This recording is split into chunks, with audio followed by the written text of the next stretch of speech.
So hi guys, welcome back to one more video of economics. Last video में हमने बात की थी कि वो कौन कौन से फैक्टर्स हैं जो इक्विलिब्रियम पॉइंट को इम्पैक्ट करते हैं। हमने दो दो फैक्टर्स देखे थे, एक था इनकम इफेक्ट और प्राइस इफेक्ट। आज हम सब्स्टिट्यूशन इफेक्ट देखने जा रहे हैं, जो लास्ट एक ऐसा इफेक्ट है जो इक्विलिब्रियम पॉइंट को इम्पैक्ट करता है।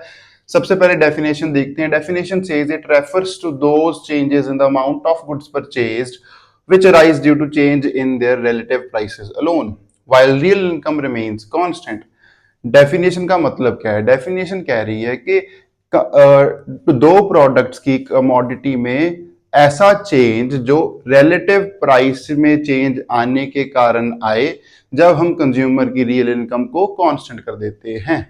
अभी आपको डेफिनेशन शायद अच्छे से समझ ना आई हो, अभी हम इसको ग्राफिकली समझने की कोशिश करेंगे और आपको फिर बहुत अच्छे से समझ आएगा कि सब्स्टिट्यूशन इफेक्ट आखिरकार है क्या। तो अब सब्स्टिट्यूशन इफेक्ट को ग्राफिकली समझने की कोशिश करते हैं कि आखिरकार सब्स्टिट्यूशन इफेक्ट हमें समझाना क्या चाहता है। ठीक है, तो सबसे पहले हमारे पास एक ग्राफ है जिसमें एक्स पे हमने एक्स कमोडिटी को मेंशन किया है और वाई एक्सिस पे वाई कमोडिटी को मेंशन किया है। A B is the price line. हमें पता है प्राइस लाइन क्या होती है। Price line is a line that shows the total possible combination that a consumer can purchase within the budget. IC is the indifference curve, जो show कर रही है कि कैसे कॉम्बिनेशन हैं जो एक कंज्यूमर को same indifference same set level of satisfaction पे रखते हैं। उस कर्व को हम क्या कहते हैं? इंडिफरेंस कर्व कहते हैं। And we know where price line is tangent to indifference curve, उस पॉइंट को हम इंडिफरेंस इक्विलिब्रियम पॉइंट कहते हैं। So E is the point of equilibrium.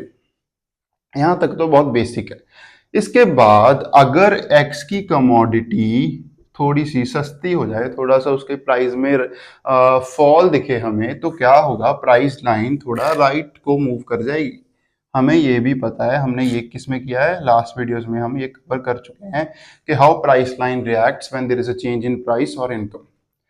अगर हमारे पास अब न्यू जो प्राइस लाइन है वो होगी A D. This is a new price line. क्यों? क्योंकि एक्स के प्राइस में थोड़ी कमी थी, इसीलिए कंज्यूमर की जो रियल इनकम है वो बढ़ गई, उसकी परचेजिंग पावर बढ़ गई। सो अब वो AD commodity AD price line पे आ गया। अब वो एक्स के कुछ ज्यादा कमोडिटीज को परचेज कर सकता है। ठीक है, that is very very easy. अब जो इंडिफरेंस कर्व होगी, जो लेवल ऑफ इक्विलिब्रियम सॉरी जो इक्विलिब्रियम पॉइंट होगा वो हायर इंडिफरेंस कर्व पे होगा। सो लेट्स अज्यूम के this is our new indifference curve IC1 and E1 is our new equilibrium point. ठीक है, तो सबसे पहले याद रखो कि जो हमारा इनिशियल इनिशियल इसको यहां लिखते हैं। जो हमारा इनिशियल इक्विलिब्रियम पॉइंट था वो क्या था? ई था। ठीक है, अब न्यू प्राइस लाइन आ गई, न्यू इंडिफरेंस कर्व आ गई, न्यू इक्विलिब्रियम पॉइंट आ गया। अब हमें ये तो है प्राइस इफेक्ट, हम तो कर रहे हैं सब्स्टिट्यूशन इफेक्ट, तो प्राइस इफेक्ट पे तो हम रुकेंगे नहीं। ठीक है, अगर आपने लास्ट वीडियोस को अच्छे से देखा है तो you can clearly see that this is a price effect. अब सब्स्टिट्यूशन इफेक्ट को देखने के लिए हमें क्या करना होगा? जो कंज्यूमर की इनकम बढ़ी है, वी नो कि उसकी कुछ रियल इनकम बढ़ी है, उस रियल इनकम को कांस्टेंट करना होगा, वापस उसी पॉइंट पे लाना होगा जब वो पहले था। ठीक है, उसका क्या मतलब है? देखो देखो, पहले वो ई कॉम्बिनेशंस को परचेज कर रहा था और वो इक्विलिब्रियम पॉइंट पे था। सो वी वर सेइंग कि उसकी रियल इनकम उसको ये परचेज करने के लिए अलाउ कर रही थी, अब उसको कुछ ज्यादा अलाउ कर रही है, वो E1 कॉम्बिनेशंस को भी परचेज कर सकता है। अगर मैं उसकी रियल इनकम को ऐसे कम करूं कि वो अपनी पुराने वाले लेवल पे आ जाए, तो हम कहेंगे कि उसकी रियल इनकम को वापस हमने उसी पॉइंट पर ले आए, उसकी रियल इनकम को कांस्टेंट रखा।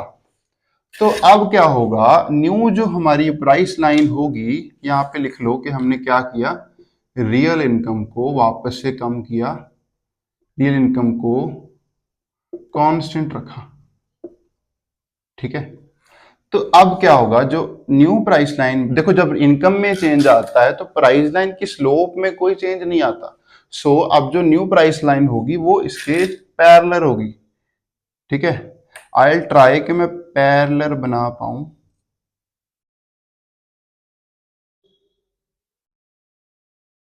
ठीक है,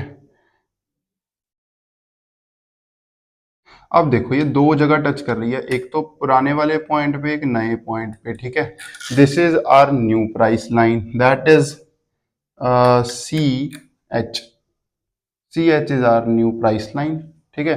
वो और किसके पैरेलल है, एडी के पैरेलल है। सो एडी के पैरेलल हमारी न्यू प्राइस लाइन बन गई है।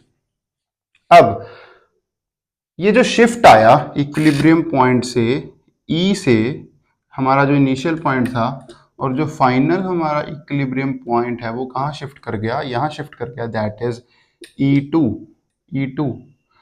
The shift from point E to E2 is called substitution effect। अब देखो कैसे, देखो जब हम पुरानी वाली प्राइस लाइन पे आए तो एक कंज्यूमर अपने पुराने इक्विलिब्रियम पॉइंट पे भी रह सकता था, वो यही कॉम्बिनेशंस को परचेज कर सकता था, बट उसने नहीं किया। क्यों उसने नहीं किया, उसने ये वाले कॉम्बिनेशंस को परचेज किया, ठीक है। क्यों, क्योंकि अब x की जो वैल्यू थी वो रिलेटिवली चीपर थी rather than the y commodity. y commodity तो कांस्टेंट रही पर x थोड़ा रिलेटिवली चीपर हो गया, इसीलिए एक कंज्यूमर का बिहेवियर है कि वो चीपर गुड्स को ज्यादा परचेज करेगा rather than the value of the commodity that is kept constant, ठीक है।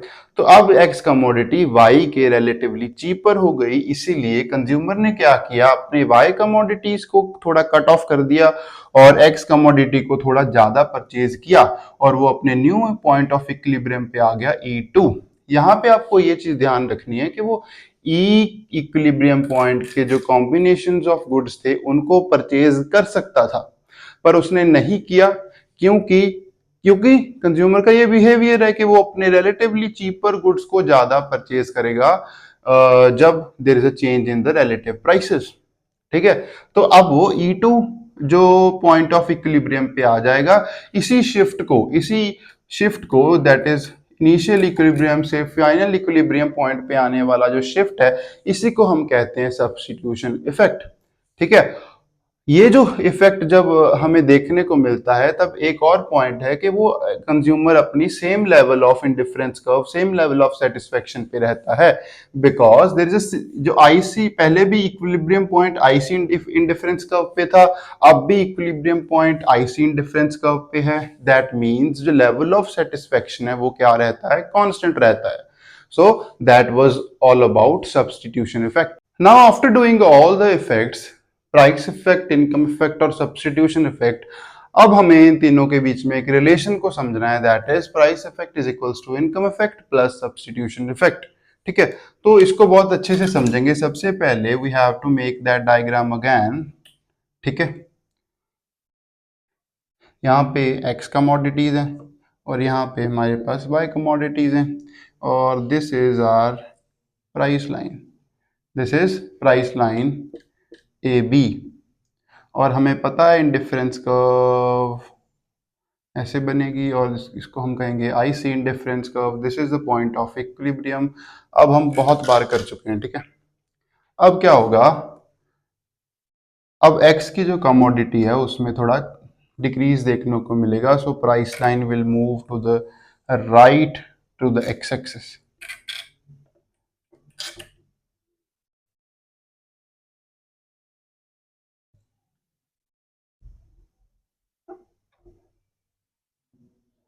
So this is our new price line, that is AC.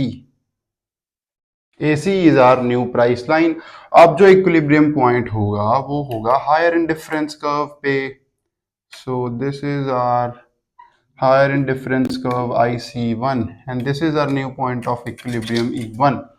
इसको तो हम कहते हैं प्राइस इफेक्ट। अभी तक हमने बहुत बार कर लिया है तो हमें बहुत अच्छे से पता है कि this is price effect. So can we say that the change between, अब इसको हटा देते हैं, so the change between E2 E1, that is, इसको भी हम कुछ मेंशन कर देते हैं, दैट इज D और F। So can we say that price effect is equals to DF? ये तो बहुत क्लियर है कि जो DF है ये हमारा प्राइस इफेक्ट है। द मूवमेंट और the shift from equilibrium point E to E1 is our price effect. So price effect is equals to DF.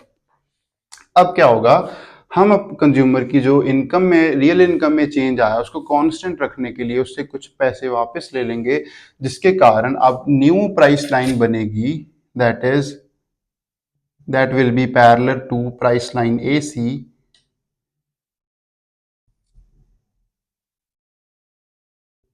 This is our new price line, इसको हम नाम देंगे ST।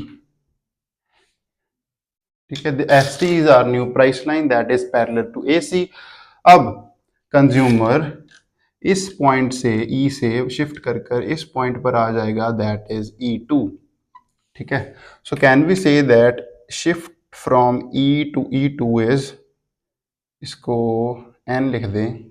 ठीक है, so it is also clear that substitution effect क्या है, the shift from point E to E2। अब consumer ने क्या किया, रिलेटिवली चीपर गुड्स की तरफ अपनी जो क्वांटिटीज है उनको बढ़ा दिया, और जो दूसरे गुड्स थे उसको थोड़ा कट ऑफ कर दिया, दैट इज वाई गुड्स को थोड़ा कट ऑफ कर दिया, और एक्स जो चीपर हो गया था रिलेटिवली, उसकी जो क्वांटिटीज है उसकी तरफ थोड़ा बढ़ा दिया अपना रुख।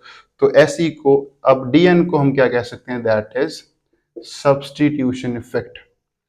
The movement, the shift from E to E2 is our substitution effect. अब इनकम इफेक्ट को यहां पे ढूंढने की कोशिश करो, can we say that NF is our income effect, क्योंकि देखो जब इनकम इस लेवल की इनकम थी, हमारी प्राइस लाइन ये थी, तो E1 was are equilibrium point. अब जब उसकी इनकम कम हो गई, उसकी मॉनेटरी इनकम कम हो गई, तो क्या हुआ, हमारी जो न्यू प्राइस लाइन थी वो थी ST, और जो इक्विलिब्रियम पॉइंट था वो कहां पे आया, E2 पे। So can we say that the shift from E1 to E2 that is NF is our income effect. So income effect is equals to NF. So अगर अब आप ध्यान से देखो तो हम इस रिलेशन को प्रूव कर चुके हैं, that price effect is equals to income effect plus substitution effect. देखो ध्यान से, प्राइस इफेक्ट, प्राइस इफेक्ट कितना है, DF, इनकम इफेक्ट कितना है, NF, सब्स्टिट्यूशन इफेक्ट कितना है, DN। देखो DF is equals to NF plus DN. So this is how we prove price effect is equals to income effect plus substitution effect. यही हमने prove करना था। यहां से हमने एक और रिलेशन को अच्छे से कर लिया कि जो हमारा प्राइस इफेक्ट है, it will always be equal to income effect plus substitution effect. तो जब हम price effect, income effect, substitution effect का रिलेशन देख चुके हैं, तो अब हम देखेंगे कि क्लासिफिकेशन ऑफ गुड्स में इसकी क्या इंपॉर्टेंस है। तो सबसे पहले हमें पता है कि दो तरह के गुड्स होते हैं, नॉर्मल गुड्स और इन्फीरियर गुड्स। तो नॉर्मल गुड्स में क्या होता है, जो प्राइस इफेक्ट है वो नेगेटिव होता है, होना भी चाहिए, क्योंकि अगर किसी कमोडिटी का प्राइस बढ़ेगा तो उसकी क्वांटिटी डिमांडेड कट ऑफ होगी। ठीक है, यही होना चाहिए, तो that's why price effect is negative, ये तो समझ आता है। अब है income effect, income effect is positive, ये भी समझ आता है कि अगर इनकम बढ़ेगी कंज्यूमर की तो वो क्वांटिटी डिमांडेड भी तो बढ़ाएगा ना। तो ये नॉर्मल गुड्स तो बहुत अच्छे से समझ आते हैं। अब हमारे पास दूसरे टाइप के गुड्स हैं, that are inferior goods. Inferior goods में क्या होता है, प्राइस इफेक्ट नेगेटिव होता है, उसमें भी प्राइस इफेक्ट नेगेटिव था, इसमें भी नेगेटिव था, ये तो समझ आ रहा है। अब है इनकम इफेक्ट, इनकम इफेक्ट क्यों नेगेटिव हो गया, देखो इनकम अगर बढ़ेगी कंज्यूमर की तो वो इन्फीरियर गुड्स नहीं परचेज करेगा। ठीक है, अब वो अपना स्टैंडर्ड थोड़ा बढ़ाएगा तो वो इन्फीरियर गुड्स नहीं परचेज करता, that's why they are inferior goods. ये भी समझ आ गया कि ठीक है, इनकम इफेक्ट नेगेटिव है। अब इन्फीरियर गुड्स में ही एक और तरह के गुड्स आते हैं, दैट आर गिवन गुड्स। इसमें इनकम इफेक्ट नेगेटिव है, हमने देखा कि इंफीरियर गुड्स में इनकम इफेक्ट नेगेटिव होता है। तो उसी लॉजिक से हमें ये भी समझ आ गया कि जो इनकम इफेक्ट गिवन गुड्स का है वो भी नेगेटिव है, क्योंकि अगर एज ए कंज्यूमर मेरी इनकम बढ़ रही है तो मैं इंफीरियर गुड्स नहीं परचेज करूंगा, चाहे वो गिवन गुड्स क्यों हो। अब प्रॉब्लम कहां आती है कि इसका प्राइस इफेक्ट पॉजिटिव है, दैट मीन्स अगर इसकी प्राइस बढ़ेगा तो क्वांटिटी डिमांडेड भी बढ़ जाएगी। ठीक है, ये है सारी प्रॉब्लम कि प्राइस इफेक्ट क्यों पॉजिटिव है, ये समझ नहीं आता। तो इसको हम समझेंगे उस रिलेशन की मदद से जो हमने अभी किया था कि price effect is equals to income effect plus substitution effect. आइए देखते हैं। तो अब देखते हैं कि why given goods have a positive price effect. तो प्राइस इफेक्ट पॉजिटिव इसीलिए है, सबसे पहले तो इसको रियलिस्टिकली समझने की कोशिश करो कि देखो अगर प्राइस बढ़ेगा तो क्वांटिटी डिमांडेड इसीलिए बढ़ेगी। देखो जैसे एक ब्रेड है, अब एक गरीब के लिए वो ब्रेड खाना उसके सर्वाइवल है, ठीक है। अगर उसका प्राइस देखो, या तो वो ब्रेड खा रहा है और साथ के साथ वो कुछ एक्सपेंसिव प्रोडक्ट को कंज्यूम कर रहा है, ठीक है। अब वो ब्रेड तो खाएगा ही क्योंकि वो उसकी सर्वाइवल के लिए इंपॉर्टेंट है। थोड़ा पैसा जो उससे बचेगा वो कुछ एक्सपेंसिव प्रोडक्ट पे लगा देगा। अब अगर ब्रेड का प्राइस थोड़ा बढ़ जाए तो वो ऐसा नहीं है कि अपना सारा पैसा वो एक्सपेंसिव प्रोडक्ट पे लगाएगा, वो उससे पैसा कट ऑफ करके ब्रेड पे लगा देगा सारा पैसा, क्योंकि अब ब्रेड का प्राइस थोड़ा बढ़ गया है और उसको सर्वाइवल के लिए ब्रेड बहुत इंपॉर्टेंट है। इसीलिए प्राइस बढ़ने पर क्वांटिटी डिमांडेड भी बढ़ जाती है for some given goods, all of the for some inferior goods, all of the given goods. अब इसको थोड़ा टेक्निकली समझते हैं। हमने अभी देखा था कि प्राइस इफेक्ट किसके इक्वल है, सब्स्टिट्यूशन इफेक्ट और इनकम इफेक्ट के। सब्स्टिट्यूशन इफेक्ट क्या है, देखो सबसे पहले तो ये देखो कि सब्स्टिट्यूशन इफेक्ट नेगेटिव होता है। दैट मींस अगर प्राइस बढ़ेगा तो क्वांटिटी डिमांडेड कट ऑफ कर दी जाएगी सब्स्टिट्यूशन इफेक्ट में, और किसके तरफ लगा दी जाएगी, जो रिलेटिवली चीपर है, ठीक है, उस गुड की तरफ लगा दी जाएगी। तो सब्स्टिट्यूशन इफेक्ट हमेशा क्या होता है, नेगेटिव होता है। इनकम इफेक्ट क्या होता है, income effect for most of the time normal goods के लिए तो ये नेगेटिव ही पॉजिटिव होगा income effect, but for given goods और इंफीरियर गुड्स हमने अभी देखा था कि for inferior goods income effect क्या होता है, नेगेटिव होता है। मतलब अगर इनकम बढ़ेगी तो वो इंफीरियर गुड्स से अपना पैसा निकाल के नॉर्मल गुड्स में लगा देंगे। सो ये दो चीजें बहुत हमें क्लियर है इस टाइम पे कि सब्स्टिट्यूशन इफेक्ट भी नेगेटिव होता है, इनकम इफेक्ट भी नेगेटिव होता है फॉर इंफीरियर गुड्स। अब सब्स्टिट्यूशन इफेक्ट को अगर हम समझें तो इसको प्राइस इफेक्ट का ही एक रूप कह सकते हैं, क्योंकि इसमें क्या होता है, अगर प्राइस बढ़ेगा तो क्वांटिटी डिमांडेड और सब्स्टिट्यूशन इफेक्ट में कम हो जाएगी, और अगर प्राइस कम होगा तो क्वांटिटी डिमांडेड बढ़ जाएगी। यही देखा था सब्स्टिट्यूशन इफेक्ट में हमने। तो ये प्राइस इफेक्ट से रिलेटेड है। तो इसका मतलब ये अलाउ करेगा और ये इस पे डिपेंड करेगा कि प्राइस इफेक्ट कैसा है। अगर तो सब्स्टिट्यूशन इफेक्ट का मैग्नीट्यूड ज्यादा नेगेटिव है रेदर देन इनकम इफेक्ट, दोबारा अगर इनकम इफेक्ट से सब्स्टिट्यूशन इफेक्ट का मैग्नीट्यूड ज्यादा है, ये ज्यादा नेगेटिव है, तो प्राइस इफेक्ट क्या होने वाला है, नेगेटिव होने वाला है, ठीक है। अगर सब्स्टिट्यूशन इफेक्ट का मैग्नीट्यूड ज्यादा है, वो ज्यादा नेगेटिव है। और अगर प्राइस इफेक्ट अगर इनकम इफेक्ट का मैग्नीट्यूड ज्यादा है, अगर इनकम इफेक्ट का मैग्नीट्यूड ज्यादा है, ये ज्यादा नेगेटिव है, और सब्स्टिट्यूशन इफेक्ट कम है थोड़ा negative as comparative to income effect, तो प्राइस इफेक्ट क्या होगा, पॉजिटिव होगा, ठीक है। तो इसीलिए जब हम गिवन गुड की बात करते हैं प्राइस इफेक्ट क्या होता है, पॉजिटिव होता है, क्योंकि गिवन गुड्स में सब्स्टिट्यूशन इफेक्ट ज्यादा नेगेटिव हो जाता है, इसीलिए प्राइस इफेक्ट को नेगेटिव होना पड़ता है। सॉरी, इंफीरियर गुड में सब्स्टिट्यूशन इफेक्ट का मैग्नीट्यूड ज्यादा नेगेटिव हो जाता है, इसीलिए प्राइस इफेक्ट इंफीरियर गुड में क्या हो जाता है, नेगेटिव फॉर इंफीरियर गुड्स।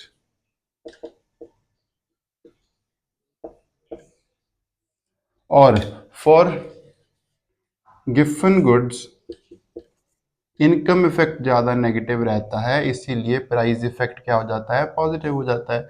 सो ये दो केसेस थे, हमने समझे इस फॉर्मूले के हिसाब से कि अगर गिवन गुड का प्राइस इफेक्ट पॉजिटिव है तो क्यों है, और अगर प्राइस इफेक्ट इंफीरियर गुड का नेगेटिव है तो क्यों है। सो अभी हमने एक चीज हमको यहाँ से समझ आई कि जो ये रिलेशन था प्राइस इफेक्ट और इनकम और सब्स्टिट्यूशन इफेक्ट का, ये हमें एक्सप्लेन करने में मदद करता है कि why inferior goods or sorry given goods have a positive income effect। ये पिछले चैप्टर में समझ नहीं पाए थे वो इकोनॉमिस्ट्स, कार्डिनल यूटिलिटी एनालिसिस की मदद से इसको एक्सप्लेन नहीं कर पाए थे। तो इस चैप्टर की इंडिफरेंस कर्व एनालिसिस की ये सुपरियॉरिटी है कि वो गिवन गुड के पॉजिटिव प्राइस इफेक्ट को एक्सप्लेन करने में मदद करता है। अब हमने इंडिफरेंस कर्व एनालिसिस के सारे कॉन्सेप्ट्स को क्लियर कर लिया है। अब हमने ये समझना है कि is there any comparison between utility and indifference curve. Utility से हमारा मीन है कि जब हम कार्डिनल नंबर से यूटिलिटी को पढ़ रहे थे और जब हम इंडिफरेंस कर्व से लेवल ऑफ सेटिस्फेक्शन और यूटिलिटी के कॉन्सेप्ट को पढ़ रहे थे, क्या दोनों में कुछ कंपैरिजन किया जा सकता है? क्या कुछ सिमिलैरिटीज और डिफरेंसेस हैं दोनों में? So yes, there are some similarities and differences. उनको हमने कंपेयर करना है सो दैट हमको अच्छे से समझ आए कि मेन ऑब्जेक्टिव क्या था इस चैप्टर का। तो सबसे पहले सब्जेक्ट, ये तो है सिमिलैरिटीज, ठीक है। अब मैं लिखना भूल गया यहाँ पे, दीज आर सिमिलैरिटीज। दोनों कॉन्सेप्ट में सिमिलैरिटीज क्या है? सबसे पहले सब्जेक्टिव। दोनों चैप्टर्स में हमने ये देखा कि ये दोनों चीजें सब्जेक्टिव हैं। जैसे कि अगर मैं यूटिलिटी को कार्डिनल नंबर्स में मेजर करूं तो वो भी सब्जेक्टिव है मेरे लिए। अगर मुझे कुछ वो कार्डिनल नंबर्स में कुछ यूटिलिटी मेरे लिए ये एक प्रोडक्ट दे रहा है, तो हो सकता है वो सेम यूटिलिटी वो किसी और कंज्यूमर को ना दे रहा हो। उसके लिए उसकी टेस्ट एंड हैबिट्स कुछ और हो, उसको वो कुछ अलग लेवल ऑफ सेटिस्फेक्शन, अलग लेवल ऑफ यूटिलिटी दे रहा हो। सो इंडिफरेंस कर्व में भी जब हमने देखा कि एक इंडिफरेंस कर्व वो मेरी इंडिफरेंस कर्व है एज अ कंज्यूमर, बट हो सकता है that same level of satisfaction वो किसी और कंज्यूमर को किसी और कॉम्बिनेशंस के दोबारा मिल रही हो। So this is why we call that these both concepts are subjective. उसके बाद second one is consumer is rational. दोनों कॉन्सेप्ट्स में हम ये अज्यूम करके चल रहे हैं कि consumer is a rational consumer, he is a very calculative consumer who always thinks about how to get a maximum satisfaction out of his limited budget.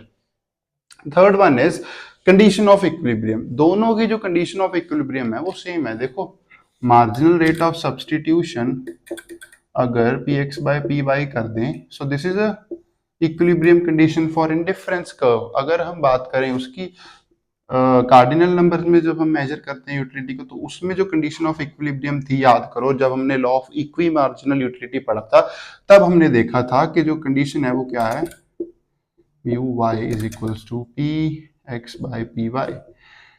इसको अगर देखो, अगर मैं मार्जिनल रेट ऑफ सब्स्टिट्यूशन को ऐसे लिख सकता हूँ, दैट आई कैन डू, तो ये दोनों कंडीशंस क्या हैं, सेम है। So this is why we call that condition of equilibrium दोनों में सेम है। The last one is tendency of diminishing marginal utility. Cardinal numbers में हमने देखा था कि कैसे जब हम एडिशनल यूनिट्स कंज्यूम करते हैं किसी प्रोडक्ट के, तो जो मार्जिनल यूटिलिटी है मेरे लिए वो कम होगी as a consumer. Next units की, जो नेक्स्ट यूनिट्स में कंज्यूम करूंगा उसके लिए जो मार्जिनल यूटिलिटी है वो कम होती जाएगी। और इंडिफरेंस कर्व में भी हमने देखा था कि जब एक कंज्यूमर नीचे को मूव करता है इंडिफरेंस कर्व में, तो वाई एक्स के एडिशनल यूनिट्स को गेन करने के लिए वो वाई की कुछ यूनिट्स को सेक्रीफाइस करता रहता है। और जो मार्जिनल रेट ऑफ सब्स्टिट्यूशन है, जब वो नीचे को मूव करता है वो कम होता रहता है। सो that is the concept of diminishing marginal utility in both the areas. So these were the four similarities. अब हम देखेंगे कि what are the differences, how indifference curve is superior to the cardinal number concept. Now we will talk about some indifferences, how indifference curve analysis concept is superior to cardinal number concept. सबसे पहले है indifference curve is more realistic concept. Indifference curve में हम ये assume नहीं करते कि we can measure utility in cardinal numbers.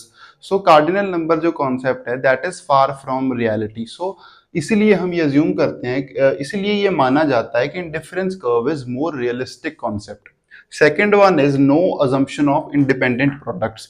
जब हम कार्डिनल नंबर्स को पढ़ रहे थे, सो हमने ये एक चीज अज्यूम की थी, जो दो प्रोडक्ट्स हैं वो इंडिपेंडेंट हैं ऑफ ईच अदर।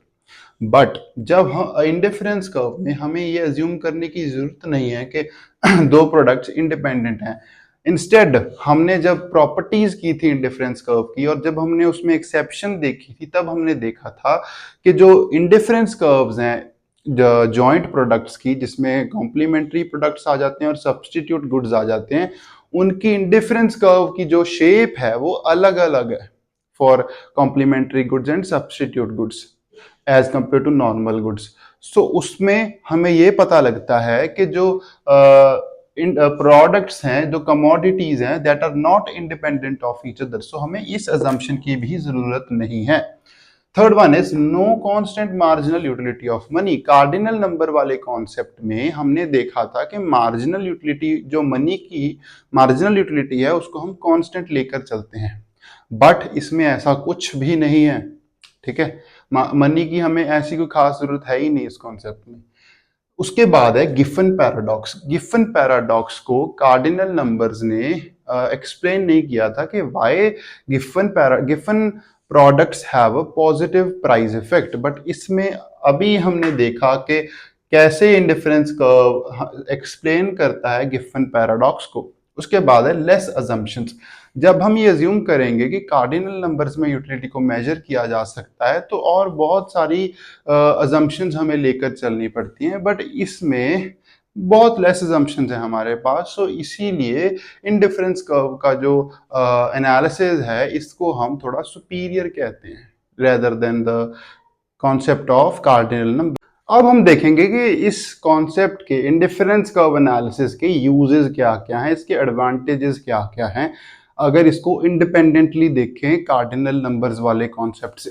तो इसने हमें क्या क्या हमारी बकेट में क्या एडिशनल कॉन्सेप्ट्स को ऐड किया है। सबसे पहले कंजम्पशन में इसका एडवांटेज है। देखो कंजम्पशन में एक कंज्यूमर देख सकता है कि उसकी जो इंडिफरेंस कर्व है और प्राइस लाइन है कहाँ पे वो टेंजेंट है, कहाँ पे इक्विलिब्रियम पॉइंट बन रहा है, तो इससे वो मैक्सिमम सेटिस्फेक्शन गेन कर सकता है। इसीलिए कंजम्पशन की जो फील्ड है इसमें बहुत इंपॉर्टेंस है इंडिफरेंस कर्व एनालिसिस की।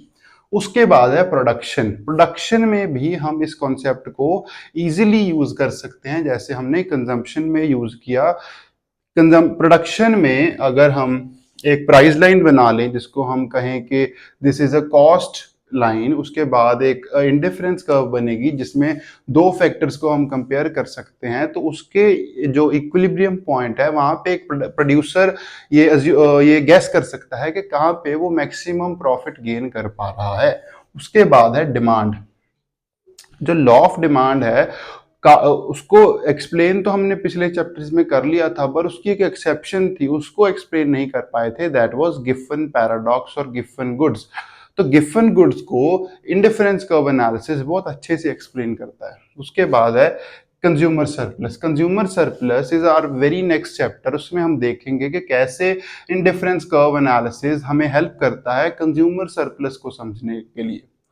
Last one is government policies. अगर गवर्नमेंट पॉलिसीज के कारण एक जो सब्जेक्ट है वो उसकी जो लेवल ऑफ सेटिस्फेक्शन है वो इंक्रीज होता है, वो लोअर इंडिफरेंस कर्व से हायर इंडिफरेंस कर्व की ओर मूव कर रहा है, सो हम ये उससे गैस कर सकते हैं जो गवर्नमेंट पॉलिसी है वो उसने बेनिफिट किया है। बट अगर उसकी जो लेवल ऑफ सेटिस्फेक्शन है वो हायर इंडिफरेंस कर्व से वो लोअर इंडिफरेंस कर्व की ओर मूव कर रहा है, that means government policies were not very beneficial. So these were the uses of indifference curve. Now we are ending this chapter. Just we need to see what are the criticisms of indifference curve analysis. तो सबसे पहले है कि unrealistic assumption। Consumer is not very calculative. ठीक है, वो हर बार ये सोच कर नहीं जाएगा मार्केट के मेरी इंडिफरेंस कर्व क्या है, कौन से कॉम्बिनेशन मुझे कितना लेवल ऑफ सेटिस्फेक्शन प्रोवाइड करते हैं। So that is why we are saying there is a unrealistic assumption. Second one is complex analysis. अगर दो कमोडिटीज हैं तो आप ठीक है कर सकते हो कि how indifference curve will be made, but अगर दो से ज़्यादा प्रोडक्ट्स हैं तो ये बहुत कॉम्प्लेक्स हो जाता है, बहुत मैथमेटिकल आपको माइंड चाहिए to analysis about two products, more than two products. उसके बाद है old wine in a new bottle. So many economist state that कि ये ओल्ड वाइन है न्यू बॉटल में, क्योंकि वही कंसेप्ट है उसी को ही थोड़ा फर्दर एक्सप्लेन किया गया है जो हमने कार्डिनल नंबर्स में पढ़ा था। उसके बाद है लाफेबल कॉम्बिनेशन। तो कुछ कॉम्बिनेशन ऐसे हैं जो बड़े ही लाफेबल हैं। फॉर एग्जांपल अगर दो मैंने एक इंडिफरेंस कर्व बनाई, एक तरफ मैंने शर्ट्स को मेंशन किया और दूसरी तरफ मैंने शूज़ को मेंशन किया, तो अगर तो मेरे पास एक कॉम्बिनेशन आए इस पे जिसमें मेरे पास फॉर एग्जाम्पल मेरे पास 2 पेयर ऑफ शूज हैं और 10 पेयर ऑफ शर्ट्स हैं, तो ये तो एक्सेप्टेबल है। बट अगर 10 पेयर ऑफ शूज आ जाएं और 2 पेयर ऑफ मेरे पास शर्ट्स आ जाएं तो this is the laughable combination. This is not very useful combinations. उसके बाद है इम्प्रैक्टिकल।